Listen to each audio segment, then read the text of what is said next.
बाज और बिल्ली की कहानी। एक जंगल में एक बड़ा सा बरगद का पेड़ था। उस पेड़ के छाल में एक बूढ़ा बाज रहता था। वह बाज अंधा था, इसके कारण वह कहीं बाहर नहीं जा पाता। उस पेड़ पे बहुत सारे पंछी भी घोंसला बनाकर अपने बच्चों के साथ रहते थे। वह पंछियां पूरा दिन भोजन ढूंढने में लग जाते।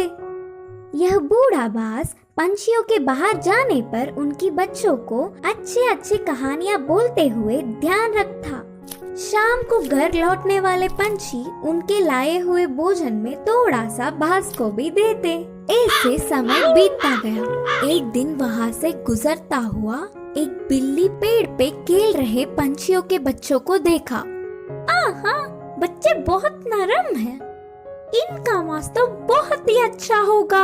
इतने स्वादिष्ट खाने को मैं अपने सामने रखकर पूरा जंगल घूमता रहा। सोचकर उन्हें खाने उस पेड़ पर चढ़ गया। उस बिल्ली को देख सारे पंछियों के बच्चे डर के चिल्लाने लगे। वह आवाजें सुनकर बाज शाल से बाहर आकर कौन है वो करके गुस्से में चिल्लाया। उस चिल्लाहट सुनते ही बिल्ली के ऊपर के प्राण ऊपर ही गए। उधर उन बच्चों के अलावा कोई नहीं सोचकर पेड़ चढ़ गया था।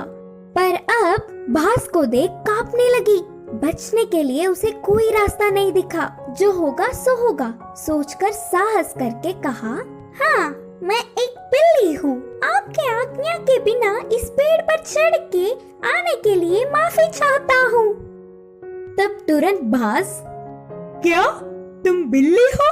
पहले इस पेड़ से उतरकर चले जाओ, नहीं तो तुम्हारे प्राण ले लूंगा, बोलकर चेतावनी दी। हाँ, पर अब गुस्सा ना हो।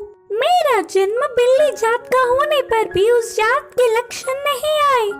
मैं मांस नहीं खाता, ऊपर से ब्राह्मण हूँ। इस जंगल के पंछी जानवर तुम सब बहुत ही अच्छे हैं करके तुम्हारे लिए अच्छा ही सुनकर तुमसे दोस्ती करने के लिए आया हूँ। बिल्ली ने बहुत ही होशियारी से कहा।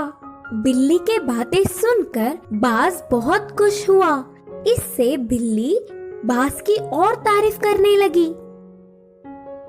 उस दिन से दोनों अच्छे दोस्त भी बन गए। तब से हर दिन वह बिल्ली पंछियों के ना होने के समय पर बाज के पास आकर 1 घंटा बातें करके चली जाती। बिल्ली के मीठे मीठे बातों से पंछियों के बच्चे उससे अच्छे से मिल गए। ऐसे कुछ दिन बीत गए। फिर मौका देख हाथ आए हुए हर एक बच्चे को खाना शुरू कर दिया। बिल्ली खाने के बाद बिना किसी को दिखे उन बच्चों के हड्डियों को बाज के रहने वाले छाल में फेंक दिया। आगे आगे पेड़ पे रहने वाले पंछी अपने बच्चों को गायब होता देख वह सब एक दिन इकट्ठा होकर बाज के पास आकर अपने बच्चों के गायब होने वाले खबर पूछे।